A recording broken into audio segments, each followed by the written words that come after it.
Χαίρετε πάλι και από μένα και σε αυτό το βίντεο θα δούμε πώς να κάνουμε την κάμερά μας να ακολουθήσει την κίνηση του παίκτη μας. Δεν υπάρχουν πολλά να πούμε θεωρητικά, οπότε πάμε απευθείας στη δράση. Λοιπόν, όπως συμβαίνει με τα πάντα στο game development, υπάρχουν πολλοί τρόποι για να πετύχεις το ίδιο ακριβώς αποτέλεσμα. Και για να κάνουμε την κάμερα να ακολουθεί τον παίκτη μας, ο πρώτος και ο πιο προφανής τρόπος είναι απλά να κάνουμε parent την κάμερα στον παίκτη μας. Το Unity μας επιτρέπει να φτιάχνουμε hierarchy από game objects, δηλαδή να βάζουμε αντικείμενα μέσα σε άλλα αντικείμενα. Για να το δοκιμάσουμε αυτό, θα πάρουμε την main κάμερα και θα την σύρουμε στον player. Βλέπετε τι έγινε. Τώρα η main κάμερα έγινε child to player. Αυτό σημαίνει ότι κάθε φορά που κινείται ο παίκτης, η κάμερα θα κινείται μαζί του. Ακούγεται τέλειο. Έτσι δεν είναι? Έτσι είναι, αλλά, και υπάρχει πάντα ένα αλλά, το πρόβλημα με αυτή την προσέγγιση είναι ότι αν ο παίκτης μας αρχίσει να περιστρέφεται, η κάμερα θα αρχίσει να περιστρέφεται μαζί του. Φανταστείτε λοιπόν τι θα συμβεί όταν ο κύβος μας χτυπήσει κάπου και αρχίσει να κάνει τούμπες. Η κάμερα θα κάνει τούμπες μαζί του και ο παίκτης θα πάθει ναυτία, θα είναι σαν να είναι μέσα σε πλυντήριο ρούχων. Δεν το θέλουμε αυτό, σωστά. Και για το λόγο του αληθές, ας το τεστάρουμε για να δείτε ακριβώς τι εννοώ. Αν λοιπόν πατήσω play και ξεκινήσω να παίζω το παιχνίδι μου, όταν πάω και πέσω από το επίπεδο, θα δούμε ότι η κάμερα αρχίζει και περιστρέφεται και όπως το βλέπουμε ακόμη καλύτερα εδώ στο scene view μας,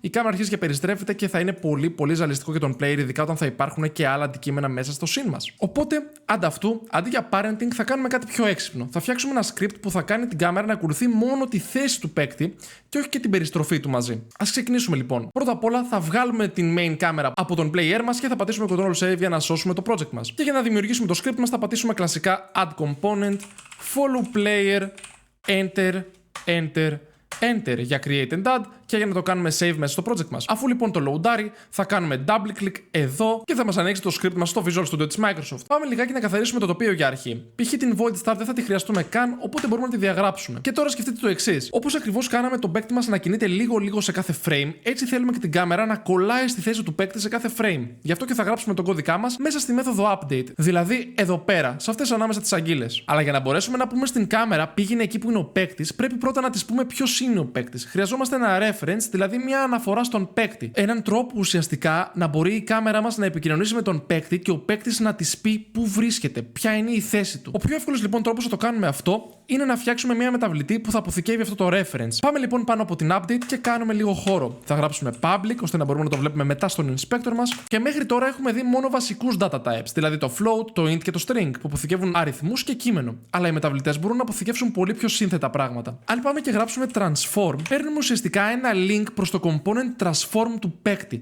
Αυτό που περιέχει πληροφορίες για τη θέση του, position, την περιστροφή του, rotation και το μέγεθός του, scale. Θυμάστε, το component το οποίο είναι υπεύθυνο για όλα αυτά λέγεται ακριβώς transform. Οπότε ονομάζουμε αυτή μας τη μεταβλητή player και εννοείται δεν ξεχνάμε ποτέ το ερωτηματικό. Αν σώσουμε λοιπόν τώρα και πάμε πίσω στο Unity, θα δούμε ότι στη main κάμερα στο script follow player έχει δημιουργηθεί αυτό το καινούριο slot, το οποίο ονομάζεται player και περιμένει να λάβει ένα transform component. Τι πρέπει να κάνουμε? Απλά παίρνουμε τον player και τον σέρνουμε μέσα σε αυτό το άδειο slot.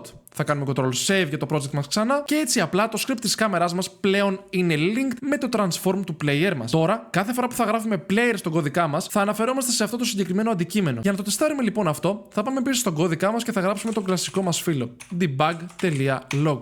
Αλλά αυτή τη φορά θα λογκάρουμε το player.position. Θυμηθείτε ότι το player αυτή τη στιγμή είναι ένα transform, οπότε έχουμε access, πρόσβαση δηλαδή, στη μεταβλητή position του συγκεκριμένου transform που εμείς ονομάζουμε player και είναι εννοείται το transform του player. Αυτό λοιπόν τώρα θα εμφανίζει τη θέση του παίκτη στο console σε κάθε frame. Οπότε, αφού κάνουμε save και πάμε πίσω στο Unity, ανοίξουμε το console μας και πατήσουμε το play, θα είμαστε έτοιμοι να δούμε αν αυτό λειτουργεί σωστά. Αφού ξεκινήσει να τρέχει το game μας, πατάμε στον player και βλέπουμε ότι αυτές εδώ πέρα οι αλλαγές των τιμών ταιριάζουν πολύ με αυτές εδώ πέρα τις αλλαγές των τιμών οι οποίες πριντάρονται στην κονσόλα μας. Και για το λόγο του αληθές, αν π.χ. πάω και ρίξω αυτή τη στιγμή τον κύβο κάτω, θα δούμε ότι η τιμή ψ μειώνεται ραγδαία όπως και εδώ πέρα κάτω. Αφού λοιπόν βλέπουμε ότι ταιριάζουν αυτές οι τιμές, ξέρουμε ότι το link μας με τον player λειτουργεί σωστά. Τώρα λοιπόν που έχουμε αυτό το link μεταξύ του script και του παίκτη, μπορούμε να πάρουμε τη θέση του παίκτη μας και να την ταΐσουμε, ουσιαστικά να την φιντάρουμε στην κάμερά μας. Αφού λοιπόν σταματήσουμε το play mode και πάμε πίσω στο Visual Studio, αντί για debug.log το οποίο θα διαγράψω, μπορούμε να γράψουμε transform.position, το οποίο θα πρέπει λιγάκι να προσέξετε. Όταν γράφουμε transform με μικρό t, αναφερόμαστε στο transform του object που έχει προσκολλημένο αυτό το script, δηλαδή στη συγκεκριμένη περίπτωση την κάμερά μας. Το λέει και εδώ πέρα πάνω αν κάνουμε hover. The transform attached to this game object, δηλαδή το transform της κάμερά μας. Οπότε λοιπόν αν γράψουμε transform.position με μικρό t ίσον player.position και δεν ξεχάσουμε το ερωτηματικό στο τέλος, λέμε ουσιαστικά η θέση της κάμερά μας να γίνει ίση με τη θέση του παίκτη μας. Απλό, σωστά? Ναι, οπότε θα πατήσουμε save και θα πάμε πίσω στην Unity. Αφού λοιπόν πάμε και τρέξουμε τον κώδικά μας, θα συνειδητοποιήσουμε ότι ο κώδικας μας τεχνικά δεν έχει errors, αλλά υπάρχει ένα μεγάλο πρόβλημα. Φαντάζομαι το βλέπετε. Το πρόβλημα είναι ότι η κάμερα ακολουθεί τον παίκτη, αλλά ακολουθεί το κέντρο του. Αυτό σημαίνει ότι μόλις αρχίσει το παιχνίδι, η κάμερα πηγαίνει μέσα στον παίκτη και το αποτέλεσμα είναι κάτι σαν first person view, που ίσως το θέλετε για το δικό σας παιχνίδι, αλλά εμείς στο συγκεκριμένο project που κάνουμε θέλουμε κάτι εντελώς διαφορετικό. Θέλουμε η κάμερα να είναι λίγο πιο πίσω από τον παίκτη μας και πιο ψηλά. Όπως δηλαδή φαίνεται εδώ που την έχουμε σετάρει από την αρχή. Πώς θα το κάνουμε λοιπόν αυτό? Θα δημιουργήσουμε μια ακόμα μεταβλητή. Θα γράψουμε πάλι το keyword public για να μπορούμε να το βλέπουμε μέσα από τον inspector μας. Και εδώ θα σας γνωρίσω ένα νέο data type το οποίο είναι πολύ σημαντικό. Το vector 3. Σκεφτείτε το ως εξής. Ενώ ένα float αποθηκεύει έναν αριθμό με δεκαδικά, ένα vector 3 αποθηκεύει 3 τέτοιους αριθμούς. It's that simple. Και γι' αυτό είναι ιδανικό για θέση στο 3D χώρο. Έχουμε ένα χ, ένα ψ και ένα ζ. Οπότε θα γράψουμε public vector 3 και θα το ονομάσουμε offset, δηλαδή το πόσο διαφορά θέλουμε να έχει η κάμερα από την θέση του player μας. Θα κάνουμε λοιπόν save και θα πάμε πίσω στην Unity. Αφού λοιπόν κλικάρουμε πάλι πάνω στην main κάμερα, θα δούμε ότι πλέον έχουμε το καινούριο πεδίο το οποίο λέγεται offset και μας έχει εδώ πέρα την επιλογή να σετάρουμε στον χ, στον ψ και στον ζ. Στη δική μας λοιπόν περίπτωση θέλουμε η κάμερα να μένει κεντραρισμένη στον άξονα χ, οπότε το αφήνουμε στο 0. Αλλά θέλουμε να τη σηκώσουμε λιγάκι προς τα πάνω, οπότε στο ψ θα βάλουμε 0,5 και σίγουρα θέλουμε να την τραβήξουμε και πιο πίσω, οπότε στο ζ θα βάλουμε κάτι του τύπου -1,5 or something. Θα πατήσουμε Enter και Save. Αυτή τη στιγμή, έτσι όπως το έχουμε, δεν κάνει κάτι. Η κάμερα θα παραμείνει το ίδιο. Δηλαδή, αν τρέξω το παιχνίδι μου, ξανά θα μπει μέσα στον player. Αλλά τώρα που έχουμε λοιπόν το offset μας, πρέπει να το προσθέσουμε στην θέση του παίκτη. Πάμε λοιπόν πίσω στον κώδικα και στο player.position θα γράψουμε sin offset. It's that simple.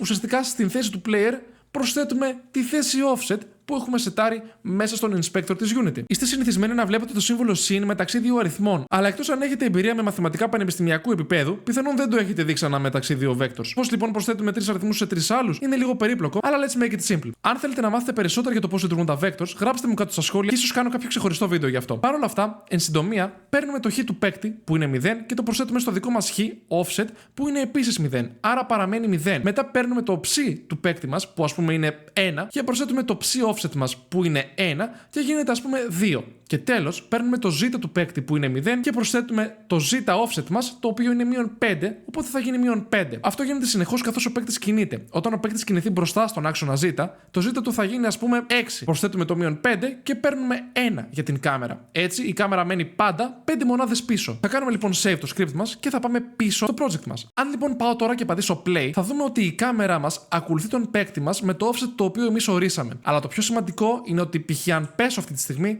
η κάμερα δεν θα αρχίσει να περιστρέφεται μαζί με τον παίκτη μας και ανταυτού θα μείνει ήρεμη και σταθερή. Αυτό είναι και το μεγάλο πλεονέκτημα αυτής της μεθόδου σε σχέση με το parenting. Και αυτό ήταν πρακτικά. Σε αυτό το μάθημα μάθαμε δύο διαφορετικούς τρόπους για να κάνουμε την κάμερά μας να ακολουθεί τον παίκτη και καταλάβαμε γιατί το scripting approach είναι πιο ευέλικτο. Μάθαμε επίσης για το transform data type, το vector 3 και το πώς προσθέτουμε vectors. Αν σας άρεσε το βίντεο, μην ξεχάσετε να κάνετε subscribe για να μην χάσετε τα επόμενα μαθήματα. Επίσης, πολλοί από εσάς μου έχετε πει ότι δεν παίρνετε ειδοποιήσεις όταν ανεβάζω νέο βίντεο και για να το αποφύγετε αυτό, πατήστε στο καμπανάκι δίπλα στο κουμπί subscribe και επιλέξτε όλες οι ειδοποιήσεις. YouTube, δεν ξέρω γιατί το κάνεις αυτό, αλλά τέλος πάντων δεν θα ασχοληθούμε μαζί σου αυτή τη στιγμή. Ένα μεγάλο ευχαριστώ σε όλους όσους με στηρίζετε και θα τα πούμε στο επόμενο βίντεο. Μέχρι τότε να είστε όλοι καλά.